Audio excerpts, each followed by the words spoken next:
Good evening, I'm Amna Nawaz. Jeff Bennett is away. On the NewsHour tonight, Hurricane Beryl closes in on Jamaica after battering Grenada and Barbados. Israel launches another assault on Khan Yunis after previously claiming it had destroyed the Hamas battalions operating in the Gazan city. And a look at how abortion restrictions in the U.S. disproportionately impact Black women. There's both the financial costs of getting the care, the abortion itself, but also the logistical issues of traveling potentially long distances.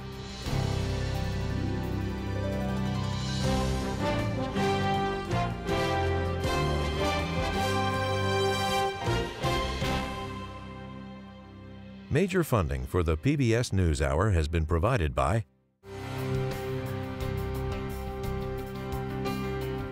the ongoing support of these individuals and institutions, and friends of the NewsHour, including Kathy and Paul Anderson, and Camilla and George Smith. The John S. and James L. Knight Foundation, fostering informed and engaged communities. More at kf.org. And with the ongoing support of these individuals and institutions.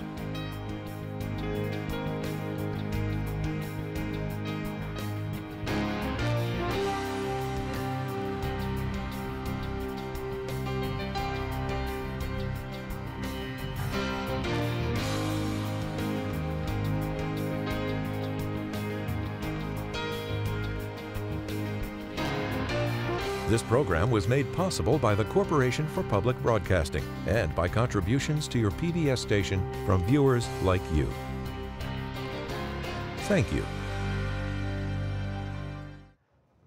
Welcome to the NewsHour. Hurricane Beryl is taking aim at Jamaica, the Cayman Islands, and Haiti after leaving a trail of destruction in the southeast Caribbean, including Grenada. The storm has killed at least 6 people in the region. In Barbados, high waters lapped against the shoreline as strong winds whipped through the trees. Beryl's strength has weakened from a Category 5 to a Category 4 storm during the day, but officials say it could still devastate island nations with life-threatening winds and storm surge.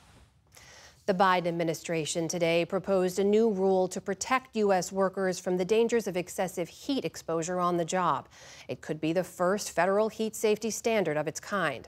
President Biden said during a visit to Washington, D.C.'s Emergency Operations Center that the measure will save lives. Across the country, workers suffer heat stroke or even die just doing their jobs. This new rule will substantially reduce heat injuries, illnesses, and deaths for over 36 million workers to whom it will apply, from farm workers to construction workers, postal workers, manufacturing workers, and so much more. Among the proposed requirements, employers with workers routinely exposed to a heat index above 80 degrees must establish a heat injury and illness prevention plan. They must also offer rest breaks and access to shade and water for workers. And employers who fail to comply would face steep penalties. The White House says it will convene a summit on extreme heat later this summer. The judge in Donald Trump's New York hush money case has pushed his sentencing until September 18th at the earliest. It was originally set for July 11th. Judge Juan Merchan delayed to consider the possible impact of Monday's Supreme Court decision on presidential immunity. In May, Trump was convicted on 34 counts of falsifying business records related to a payment to adult film star Stormy Daniels. He has denied any wrongdoing. A Manhattan appeals court has disbarred former New York City Mayor Rudy Giuliani for repeating Donald Trump's lies about fraud in the 2020 election. The court wrote that the former federal prosecutor and Trump lawyer, quote, repeatedly and intentionally made false statements that, quote, baselessly attacked and undermined the integrity of this country's electoral process. Giuliani claimed he didn't know the statements he'd been making were not true. One day after closing out a momentous term, the Supreme Court announced several high-profile cases it will hear in the fall. One challenging the Food and Drug Administration's ban on marketing flavored e-cigarette products. Another appealing a Texas law requiring that pornographic websites verify a user's age. But the court declined to hear a challenge to an Illinois ban on certain semi-automatic weapons and high-capacity magazines, a case that could have impacted more than a dozen state laws.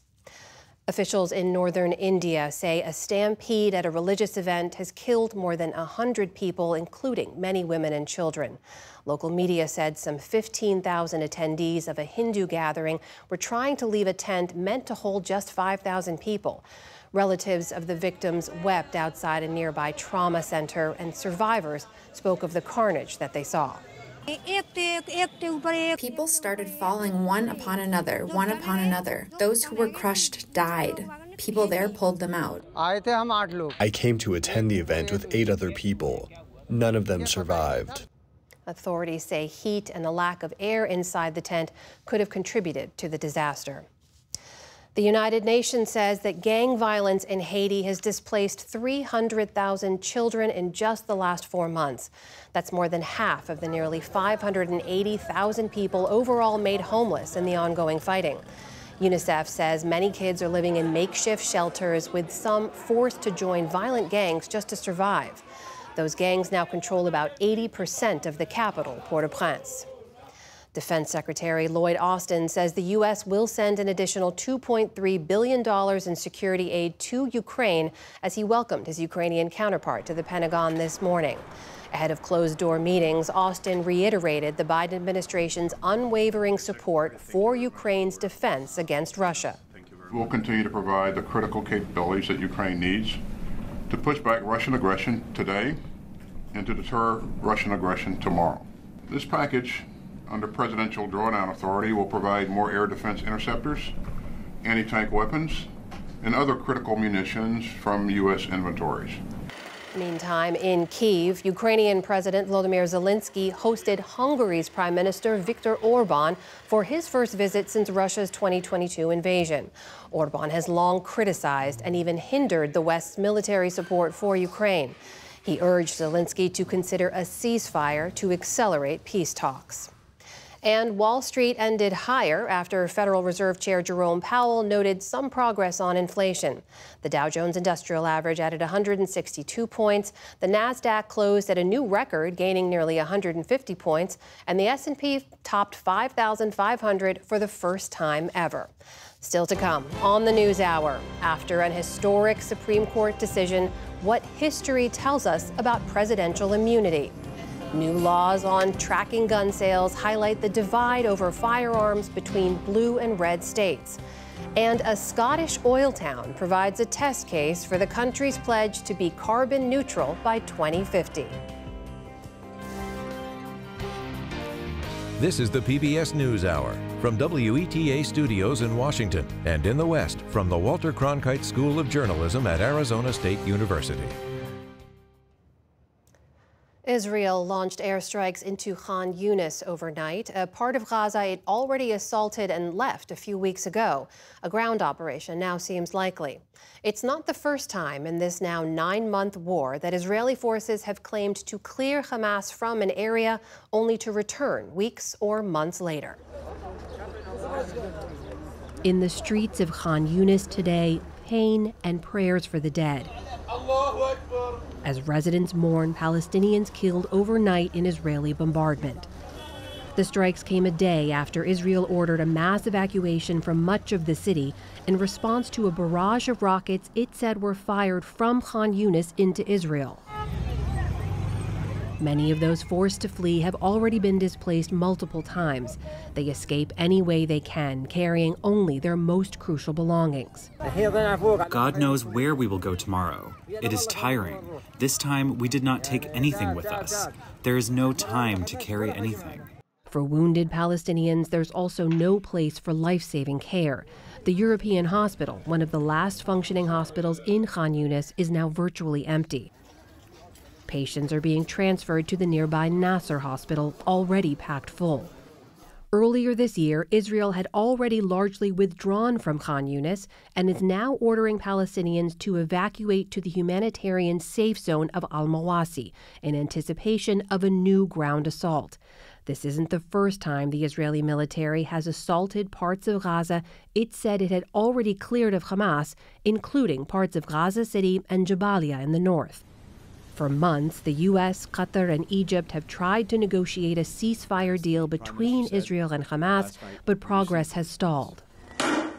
And top Israeli military officials told the New York Times the army is short of munitions and wants a pause in the fighting in Gaza. But today, Prime Minister Benjamin Netanyahu denied the claims. We will end the war only after we achieve all of its goals. We do not give in to the winds of defeat, not in the New York Times, and not anywhere else. For more on Israel's military campaign in Gaza, we turn to Daniel Byman. He's a professor at Georgetown University and the author of A High Price: The Triumphs and Failures of Israeli Counterterrorism. Professor Byman, let me ask you about this policy now, this pattern rather, of the IDF going back into areas it had previously cleared and left in Gaza. What does it tell you about how the military campaign is going? Does it signify a setback, or is this kind of pattern to be expected in this warfare? This kind of pattern is to be expected because of, frankly, a flaw in how Israel has approached Gaza from the start. It's gone in, it's tried to kill Hamas fighters, remove them, but it hasn't left enough forces to garrison much of the Strip. And as a result, when Israeli forces leave, Hamas reconstitutes itself. And this is a lesson that the United States learned the hard way in Afghanistan and especially Iraq, which is that you need to have something governing the territory you conquer. And Israel has failed to do that. So the stated goal, as you know, has been to eliminate Hamas. Is that actually a reachable goal based on what you've seen? Completely eliminating Hamas is unrealistic. This is an organization that not only has over 25,000 fighters under arms before the war began, but also has extensive social and educational and religious networks in Gaza. Israel can reduce Hamas's military strength, can make it harder for the organization to fight as a large, coherent force. But Hamas is going to be a presence in Gaza, at least for the short and medium term, and that's going to be very hard for Israel to change. We cited that New York Times new report quoting some top Israeli army officials saying they want to pause in the fighting. They're running out of munitions. Prime Minister Netanyahu has denied those reports, but I'm curious for your reaction to them. What do you make of that? So the Israeli military has to worry about three different wars. First, of course, is the war in Gaza, and it's using many munitions for that. My sense is that it does have enough munitions to continue that on a day-to-day basis, but that is costing a lot of Israel's ammunition stocks. But Israel also has two other wars. One is the limited war that's going on across the border with Lebanon, where it's fighting the Lebanese Hezbollah. Here we've seen literally thousands of attacks across the border, and well over 100 people have died on the Lebanese side, over a dozen Israelis. And this conflict is not only something that's ongoing, but Israel fears it could become a full-bore conflict. And if so, it would dwarf what we've seen in Gaza. Hezbollah is a much more formidable force than Hamas, and the Israeli military would need a lot of munitions for this, and it wants to keep some in reserve for that possibility. And the last, as we saw in April, is an open shooting war with Iran. And when this happened in April, Israel used its missile defense forces and really did only a very limited retaliation against Iran itself. But the possibility that Iran could become directly involved in a much bigger conflict is also something that the Israeli military has to worry about. Professor, we should note that one of the reasons Israel continues to fight in Gaza is also because Hamas continues to launch attacks on Israel from inside Gaza. This latest Israeli airstrike overnight, they say, was in response to one such attack. How does Hamas, almost 9 months into this war, still have the capability to carry out those kinds of attacks?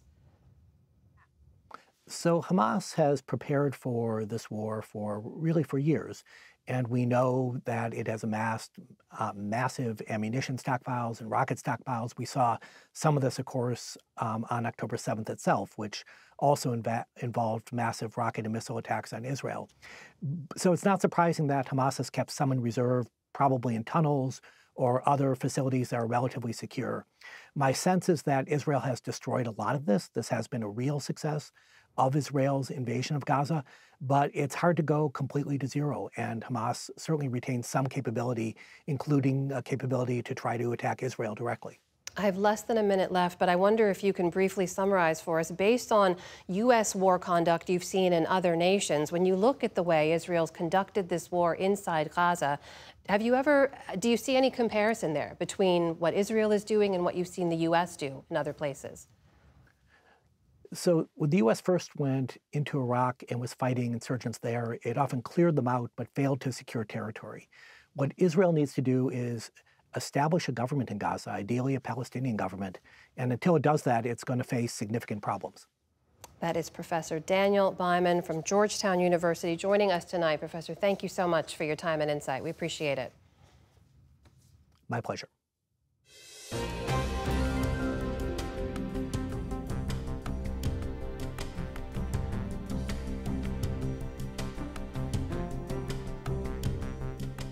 The Supreme Court's landmark decision on former President Donald Trump's immunity from some legal prosecution has potential to transform the powers of the presidency.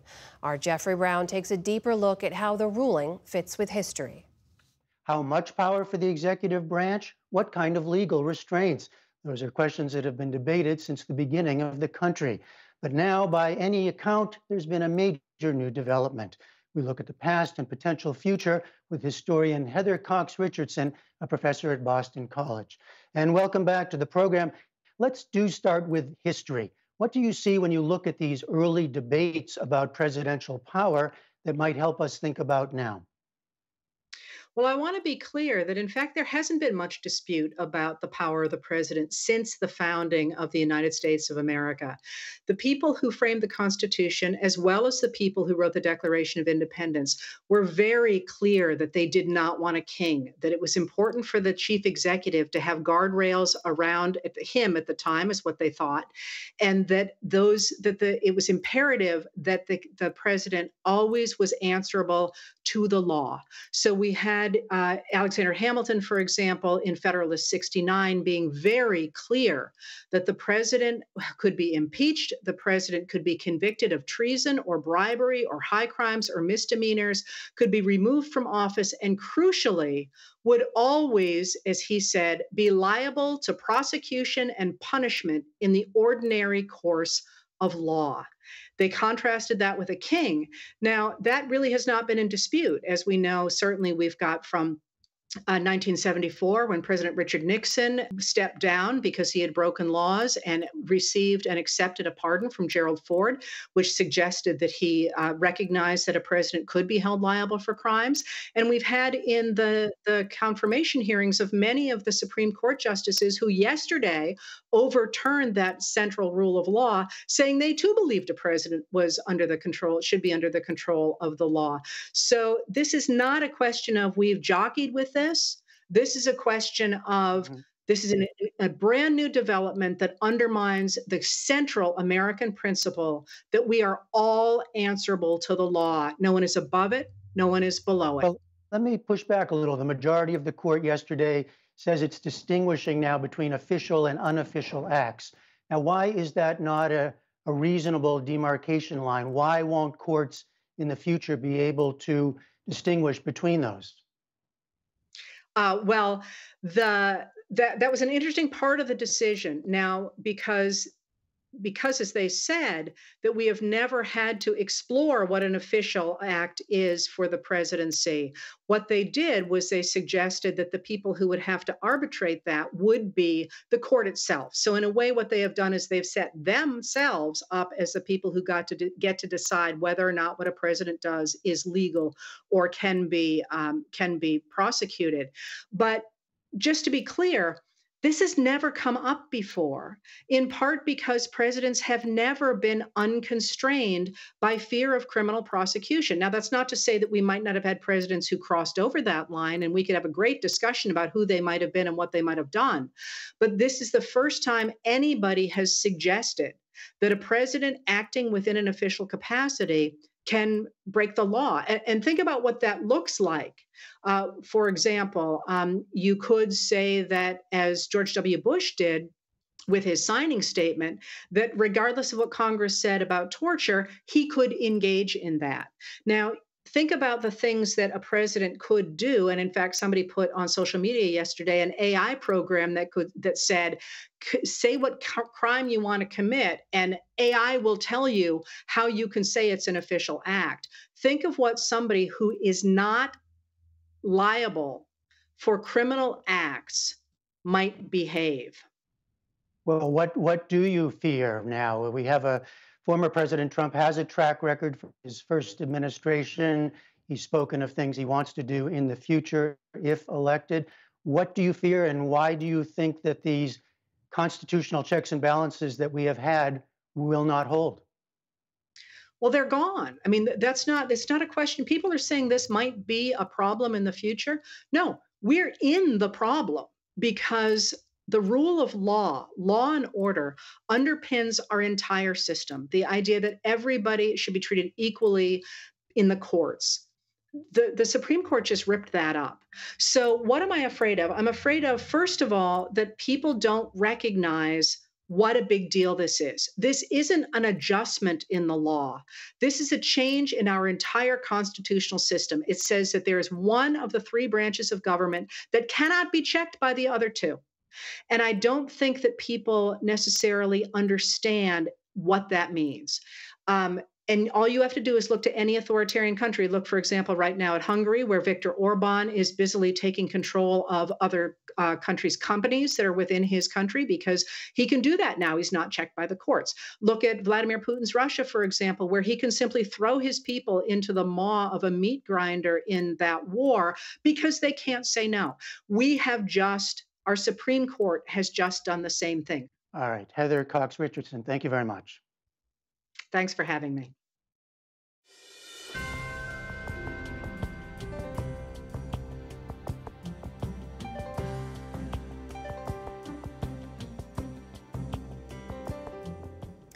It's been more than 2 years since the Supreme Court ended the constitutional right to abortion. Since then, nearly 24 states have banned or restricted access to the procedure and to abortion pills. Special correspondent Sarah Varney traveled to one of those states, Tennessee, to report on the disproportionate impact abortion bans are having on Black women. It's part of our ongoing coverage of Race Matters. He's actually 14 in that photo. This was the year where he was graduating from the 8th grade. Nicole Blackmon's son Daniel was shot and killed in Mobile, Alabama 2 years ago, an innocent bystander. Overcome with grief, Nicole and her husband moved to a Nashville suburb. After so many tries, I did finally get pregnant. Blackmon long had difficulty conceiving after having Daniel, so she was elated when she became pregnant after arriving in Tennessee. But 4 months into her pregnancy, doctors discovered that the fetus's organs were growing outside its body, and Nicole had become so dangerously ill she was hospitalized. It was only when she decided to end her pregnancy that the couple found out Tennessee lawmakers had outlawed abortion. When you learned that you were unable to make the choice to end your pregnancy here in Tennessee, what was your husband's reaction? He was devastated. You're putting your life on the line. You know, we just lost Daniel, and I don't want to lose you. The couple considered driving out of state, but Nicole was already too sick to work with no paid sick leave, and her husband, a house painter, would lose a week of wages. At 31 weeks, she vaginally delivered a stillborn baby. Me knowing the condition of the baby, I did ask the doctors to put a sheet in between me and the doctor, because mentally I did not want to be prepared to see the baby like that after just losing my son, and I wanted to just have a memory in my head on how I wanted the baby to be in my head. And Blackmon isn't facing these restrictions alone. 57% of Black women between the ages of 15 and 49, or about 7 million women, live in states where abortion is banned or limited. Tennessee has one of the highest maternal mortality rates in the country, and Black women here are about 2.5 times more likely to die from pregnancy-related causes as white women, regardless of their income or level of education. The Republican-controlled legislature here in Tennessee made a few limited exceptions to its total abortion ban last year. Abortions are now legal if a pregnant woman is facing death or is at risk of irreversible damage to a major bodily function. But doctors here say pregnant women are still in danger. How long have you been practicing in Tennessee? Since 2016. Dr. Rolanda Lister is a maternal fetal medicine specialist at Vanderbilt University Medical Center in Nashville. One of the unfortunate challenges with not having choice for a mother, especially when there is a lethal fetal anomaly, is the complications that can potentially happen from continuing a pregnancy. Complications like postpartum hemorrhage and preeclampsia, a high blood pressure disorder that can lead to organ failure. So it's hard to justify continuing some pregnancies that have very little to no likelihood of survival. Lister says it's not uncommon for her office to recommend patients leave Tennessee for abortion care.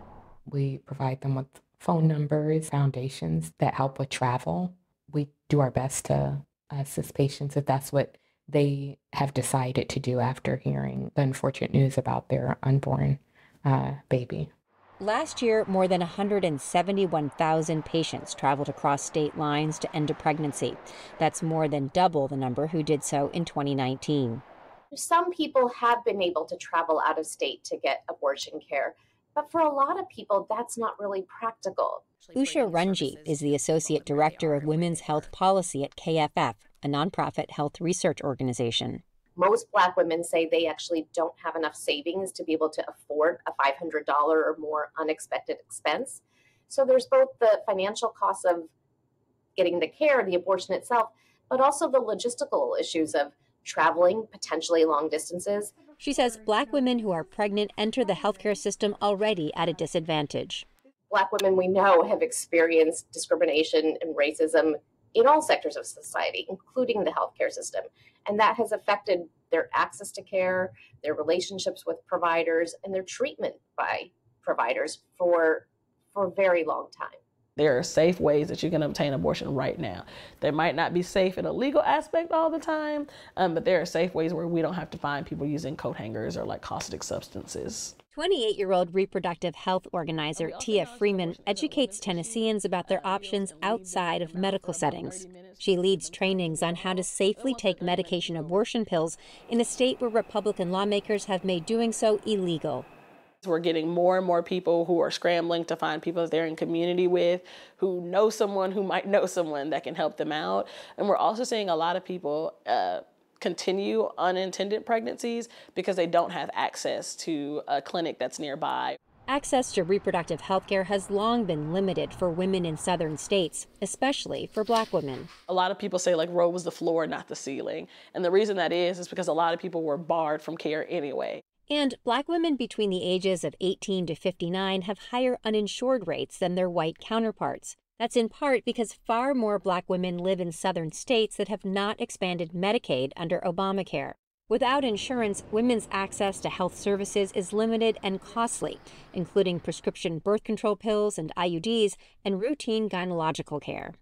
Having health insurance and access to care is really important before, during, and after pregnancy. But we know that in states that have not expanded Medicaid, a lot of people only gain health insurance once they become pregnant. And that's particularly for lower income people. Freeman has had 2 abortions. She wants to focus on supporting her son financially and emotionally, and she's deeply committed to his future and her own. A landmark study that tracked 1,000 pregnant women for a decade found that 72% of those who were denied an abortion ended up in poverty, nearly 20% higher than women like Freeman who were able to obtain abortion care. I think that for Black people, abortion is a liberatory point of access because of the blockages for upward mobility when people experience unintended pregnancies, the lack of access to, career options, college and education, because of the high rates of maternal mortality. For now, Nicole Blackman is waiting for her day in court.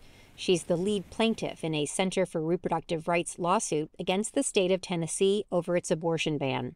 But she's already taken a painful step to protect herself. I did decide to have my tubes removed because I was scared of going through all of that all over again, knowing that I'm going in a battle with no support from the doctors because the doctors' hands are tied and that's not much that they can do. Had you been able to have an abortion when you wanted it, would you have wanted to try and get pregnant again? Yes, I would have gave myself another chance at having another baby. Who do you blame for what happened to you? I blame the law. I blame the law for being made, not thinking about the different reasons women go through what they go through. Not making it where women are able to make their own decisions when it comes to their body. Decisions, she says, that can be life or death. For the PBS NewsHour, I'm Sarah Varney in Nashville.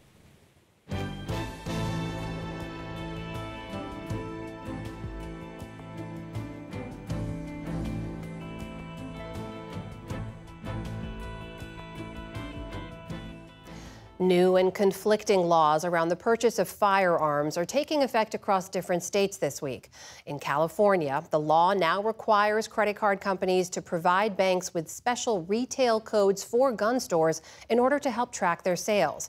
But just the opposite is happening in Georgia, Iowa, Tennessee, and Wyoming, where it's now illegal for banks and credit card companies to track that information. Stephanie Sy has more on that story and joins us now. Stephanie?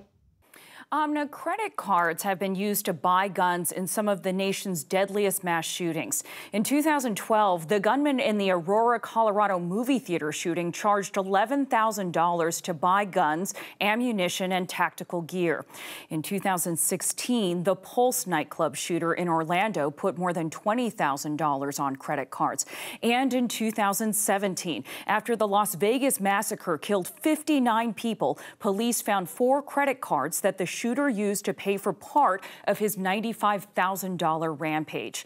This new front in tackling mass shootings has divided conservative and liberal states. For more, I'm joined by David Lieb, who's been covering this for the Associated Press. David, thank you so much for joining the NewsHour. Can you just briefly remind us how merchant codes work? Are those what you see in your end-of-year credit card statements that give you an idea, for example, of how much you spent on groceries or clothes? Yes, exactly. That is probably the most common way that a consumer would be familiar with these. A merchant category code is set by the International Organization of Standardization. That's a big mouthful, but that's a group that sets standards for a variety of fields across the world, actually. So they have come up with a new 4-digit code that can be assigned to stores that primarily sell guns and ammunition. How specific is this code? Is it one code? And can a credit card company tell whether you bought a gun from Walmart or a sporting goods store? And is having that information, potentially sharing it, a privacy violation? So these codes are shared by credit card networks like Visa or MasterCard with banks that issue credit cards and which have accounts with businesses. It's the banks that then, in turn, decide how to categorize particular businesses. So until now, a place that sold guns, say a Walmart that sold guns, was probably not categorized as a gun store, probably a general merchandise store, and still might be categorized as a general merchandise store. Where this code comes into play is for stores that specialize in guns. Those stores now would get this new code. And so when someone buys something from one of those stores, it will show up as a gun store purchase, but they won't be able to tell whether you bought a gun, ammunition, a gun safe, or perhaps hunting apparel like an orange hunting vest. So why do states like California believe this could combat mass killings? Companies already have the names of companies every time there's a transaction. They already, from what I understand, also have the right to flag that to law enforcement authorities for further investigation. Why is this needed? So some state officials and gun control activists hope that by categorizing particular stores as gun stores, banks will be able to spot unusual purchasing patterns. Let's say you're not usually shopping at a gun store. But suddenly, you make a large purchase from a gun store, but not just one, but from multiple gun stores in a short period of time. That might raise some suspicions. A financial institution then might flag that suspicious activity to federal or state authorities who could do further investigation and, gun control activists hope, potentially thwart a crime or a mass shooting. Does it lead to unlawful government spying, which is what Republican critics of this type of rule suggest it does? Are you expecting legal challenges? Well, that is the fear from gun rights advocates, and that's why Republican legislatures in 17 states now have passed some sort of measure that limits or outright prohibits the assigning of gun store codes to particular retailers. Their fear is that what might be suspicious to one person is not actually suspicious at all. Let's take the example of someone who, for their job perhaps, has to undergo periodic firearms training to make sure that they're still accurate. Well, that person may go out and buy a large quantity of ammunition for a weekend training session. May be perfectly legal, but it could arise suspicions to someone. It's scenarios like that that gun rights advocates are concerned about, casting unwarranted suspicion on people who have done nothing wrong. What you have now is a patchwork of laws that contradict each other, with states like California saying they want this merchant code and other states saying they prohibit credit card companies from using these codes. How are the companies going to comply with this patchwork of laws? Well, Visa, in its latest manual that it distributes to all of its customers, included this new standard and put a footnote on there that said, this is being distributed in compliance with California law, but only the banks and financial institutions in California are required to assign this to businesses. So, yes, the situation exists that across the country, the very same store in one state might be categorized as a gun shop, but in another state, it might still be categorized as a sporting goods store. It is certainly a development that will continue to follow, especially as we reach peak summer when we often see a lot of gun violence in cities. David Lieb with the Associated Press, thanks so much for joining us. Glad to be here.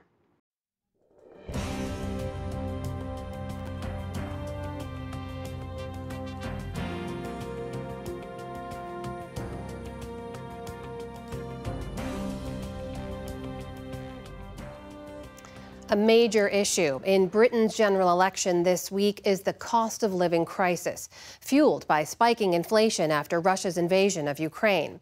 That, in turn, has put pressure on the country's pledge, written into law, to become carbon neutral by 2050. Fred de Sam Lazaro reports from Aberdeen, Scotland, in partnership with the Pulitzer Center. For much of its history, Aberdeen was a small port with mostly fishing vessels that anchored the local economy. Aberdeen on the east coast of Scotland. Then, 50 years ago, amid a global energy crisis, black gold was discovered in the North Sea. Liquid gold. Call it what you like. Britain now has oil. Aberdeen became the anchor of Britain's oil industry. Hundreds of offshore rigs began to reel in oil, gas, and money. But with reserves dwindling in a global climate crisis, the United Kingdom set a goal to reach net zero by 2050, something highlighted at the COP26 climate conference in Glasgow, Scotland, which itself set a 2045 net zero target. The city of Aberdeen, self-described as Europe's oil capital, pledged to become its energy capital. It's almost like another industrial revolution. Maggie McGinley leads a government-funded non-profit called the Energy Transition Zone in Aberdeen. It's intended as an incubator for new companies and emerging technologies, like this experimental platform for floating wind turbines. We very much see it as a managed transition that's more focused on energy production from offshore wind, from hydrogen, and then utilising carbon capture. Half a mile away at the Technical Northeast Scotland College, students train to work on oil rigs and offshore wind farms alike. I believe there's a lot of life left within oil and gas in the North Sea. And you're turning your handle. TJ Priestley and classmate Chloe McIntosh said they liked the adventure of working on remote platforms, miles out to sea for weeks at a time, and the perks. And that's why we're paid the money that we are, because it's good, isn't it? Yeah, it's good money that we go into. Brody McGruer is a renewables tech student. And I've always wanted to go off onto the rigs and do mechanical work. And since renewables is the next upcoming thing, and it's only going to get bigger, I thought this would be the best thing. It's a really exciting place to be a young person in the northeast of Scotland right now. Instructor Paul Balfour says for many students, the choice of oil and gas or renewables is not hard. The skills are really transferable. Traditional oil and gas companies still exist. They need employees. Offshore wind and wave power, they are looking for employees as well. 3/4 of our total energy needs still come from oil and gas. So the starting point on our journey to decarbonise is already a challenging one. John Underhill directs the Centre for Energy Transition at the University of Aberdeen. He says that decarbonising journey has been subject to detours, thanks to global developments and politics closer to home. In the period since COP26, there's been a seismic event, if you like, and with events in Ukraine, we now see that energy security and affordability have come right up the political agenda, perhaps arguably at the expense of environmental sustainability and climate compatibility. Gas prices and home heating costs and inflation overall soared after the invasion, creating a cost of living crisis. Britain's government called for redoubled efforts to drill more in the North Sea in pursuit of energy security. But to critics, this was a step backwards, evidence more of the influence of oil companies than any security or climate concerns. The problem is with the same company making its profit out of producing fossil fuels, at the same time controlling the conversation about how quickly renewables are going to expand. Eric Dalhousen, who once worked in the petroleum industry, now runs an environmental group called Aberdeen Climate Action. We need a different mindset, a different approach to actually do the things that bring these emissions down, that take our energy demand down. Very little has been invested in lowering energy demand, he says. Heat pumps and insulation, for example, retrofitting Britain's aging buildings and housing stock, which account for as much as 1/4 of all its carbon emissions. The North East Scotland College doesn't have a retrofit department yet. Yeah? That's unbelievable. And because the oil industry controls this transition funding, it's pretty much impossible to get transition funding for things that were to develop these jobs. And the jobs so far in renewable energy have brought little benefit locally. Thousands of wind turbines now dot the British coast, the most visible symbol of this country's effort to decarbonize its energy sources. But many people in Aberdeen see something different. They see imported turbines, almost all of which have been installed using foreign labor. Workers housed offshore on boats, many paid far less than even the British minimum wage. Those are terrible optics, aren't they? They're terrible optics. At the moment, what you're saying. David Whitehouse heads Offshore Energies UK, an association of energy companies. But there's some great work now going on that shows we can learn from that. He insists that new homegrown jobs will be developed in emerging industries like hydrogen, carbon capture and storage, and floating wind turbines that can be deployed farther out in windier waters. But Whitehouse says oil and gas will remain the most reliable energy source for decades and must remain in the mix. A total switch to renewables by 2050 is simply not feasible, he says. Because you'll never get there quickly enough. Yes, we could have more wind, but we would have blackouts.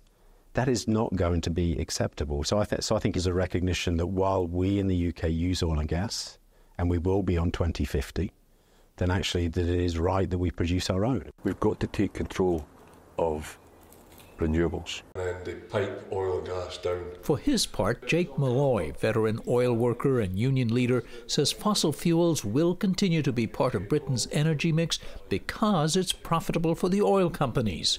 What's needed is major investment in grid expansion to transmit renewable energy, he says. That will create thousands of jobs. What we should be doing is transitioning those workers into what has to be done to enable all of this electricity we're going to produce. Because we don't have the infrastructure for it just yet. We can produce electricity during the windy periods. What are we going to do when the wind drops? We don't have any storage capacity in the UK. We've got nothing, zero. We have not had an energy policy, a long-term energy policy in the UK since the 1970s. Professor Underhill says Britons have taken energy security for granted for decades.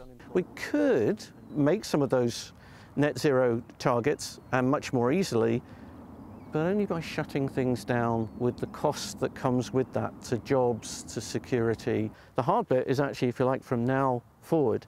Britain accounts for barely 1% of global emissions today, but as a developed economy, cradle of the Industrial Revolution, and with it today's climate crisis, many scholars say its example will be closely watched across the globe.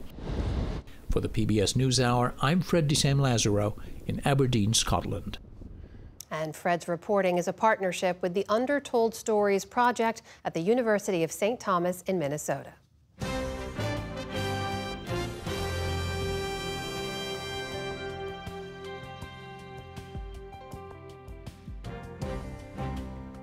A number of prominent musicians, including George Gershwin, Miles Davis, and John Lennon, were also artists in other mediums.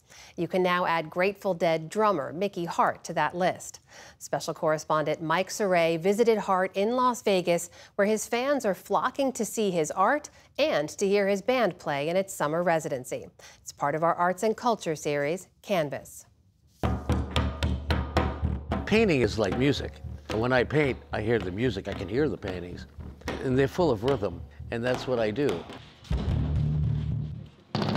For percussionist Mickey Hart, art is in the eye and ear of the beholder.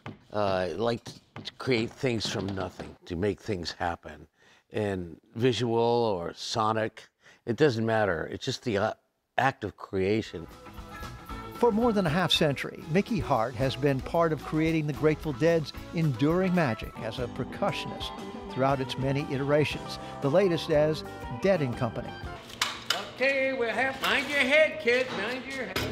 More recently, he's taken on painting as a second career, both as an emotional release from his day job and as another medium for expressing the fundamental role rhythm plays in all of his work.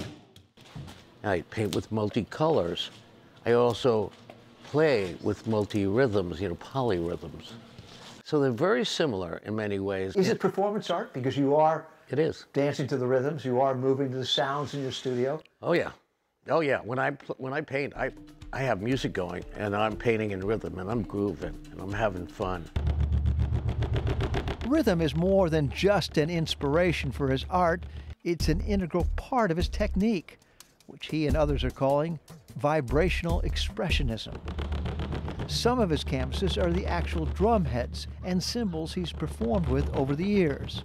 They are placed on top of massive audio speakers to let the rhythmic vibrations move the paint around, forming unique patterns that can't be created with brushes. Paintbrushes are too limited for me, and everybody paints with brushes. So I imagine I couldn't paint better than a billion other people. But this is a different kind of painting. I use buckets and all kinds of things that hang from the ceiling that makes figure eights and circular movements. Technique is just a means of arriving at a statement. Did Jackson Pollock inspire you at all? Oh yeah, Jackson Pollock was one of my idols. I can control the flow of the paint. There is no accident. And he was random, and I like random, and I like chaos. Chaos, I embrace chaos, and so did Pollock. But he only went so far, and I was going to take it further than that, take it into the vibrational world. His sources of good vibrations for painting come from as far away as outer space, from his previous collaboration with Nobel Prize-winning physicist and deadhead Dr. George Smoot. And as close to home as his own brain's reflection of different rhythms from his medical research with neurologist Dr. Adam Gazzaley. They're interchangeable for me, sound and light. Light, of course, is very powerful, more powerful than sound. The eye is, anyway, as an organ, more powerful than the ear. So I naturally just gravitated to the visual domain from the sonic domain. As non-traditional as his technique, so is his first major gallery exhibition. Here at a Las Vegas casino, where he's created a pop-up gallery for his work at the Venetian Hotel, so longtime deadheads can see and possibly buy some of his art, like Larry Watton from New York. I know him more as a musician, but I think of him as a full artist. His whole being is art. We're deadheads from way back. We want to see everything in this exhibit. Robin and Tim Lamont came from Florida for both Mickey Hart's music and his art. I've seen some of his art some other places. Are you surprised by anything you see here? Yeah, it's actually really good. I wasn't expecting it to be this good. Everybody sees something different in the paintings, and everybody hears something different in the music. And that's the beauty of both, is because there's mystery involved in it. What about now art critics? When you put your art out there, they're not going to be necessarily your friends. I don't think of critics anymore. Critics are long gone. I don't care what they say. It doesn't really matter to me. I hope they like it. If they don't, well, they don't. But it wouldn't stop me because I'm not doing it for the critics. I'm doing it for people and for myself. And, you know, maybe for the world of art. His art gallery exhibit is convenient for his other career and day job, playing with Dead & Company at the Las Vegas Sphere. Yet another campus for showcasing both of his art forms simultaneously on the world's largest LED screen. When I'm painting, the same thing happens. It's a groove, and I'm improvising. I improvise in the Grateful Dead, Dead & Company. That's improvisational music. This is the same in paints. It's jamming. I love the jam, no matter what it is. For the PBS NewsHour, Mike Saray at the Sphere in Las Vegas, Nevada.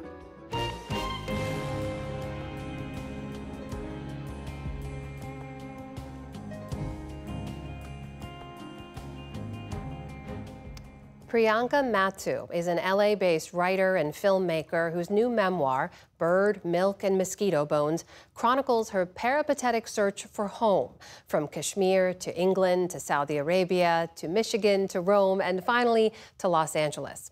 Tonight, she gives her brief but spectacular take on what home means to her today. My parents met at, it's kind of like a Hindu bar mitzvah. It's called a mekhal. They claim it was arranged. It was not arranged. Listen, my parents have been together for 40-some years. They're an incredible partnership. And my father has this hilarious practical approach, which is he believes that all marriages should be agreed to in 8-year options. And every 8 years you go, hey, do we still want to be married? And you go, yeah or no. I mean, it's not the worst idea. My book is called Bird, Milk, and Mosquito Bones. I was born in Srinagar, Kashmir at the foothills of the Himalayas. I lived there on and off till I was 2.5 and then spent a big part of the year there till I was 9. Because of mounting violence in the region, we had to leave and we couldn't go back.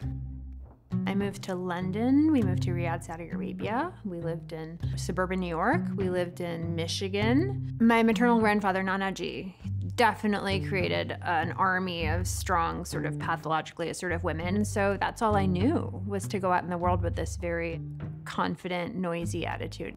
He was always chain smoking, he waxed and twirled his mustache, and he was so larger than life. Nanaji inspired me to be my true self. There's a section in the book about this. And what Nanaji really taught the girls, what was baked into them forever, was to like themselves. That what anyone else thought or valued was irrelevant. No one can take your mind away from you, he said sternly to his daughters and nieces, and eventually to me. The women of my family took that edict and ran with it. Food and language are everything to us. I mean, you have to understand we were like tucked away in cold wooden houses during the winter, so all we do is talk and eat.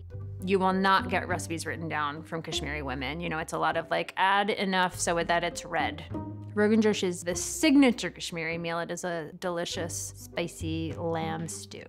I have a theory about why Kashmiri mothers and grandmothers do not share their recipes. I believe that my mother enjoys feeding me with her Rogan Josh, so that when I have to make it, I have to call her.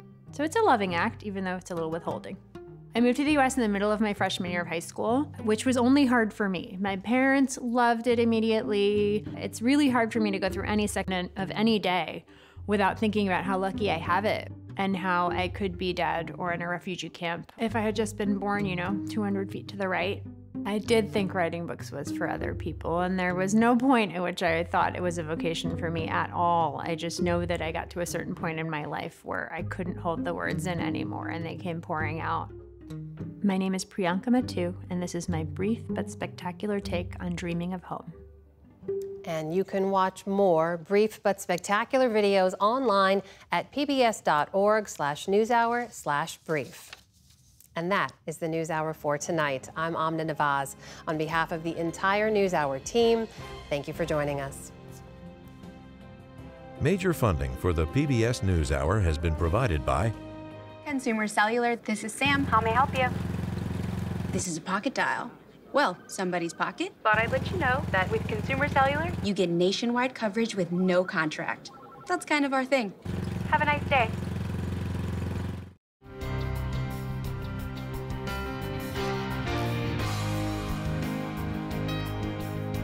Carnegie Corporation of New York, working to reduce political polarization through philanthropic support for education, democracy, and peace. More information at carnegie.org. And with the ongoing support of these institutions.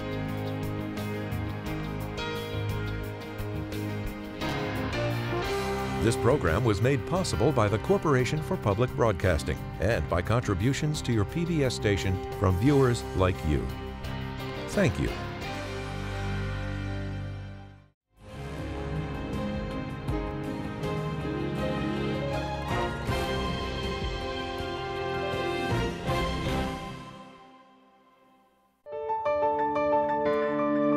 You're watching PBS.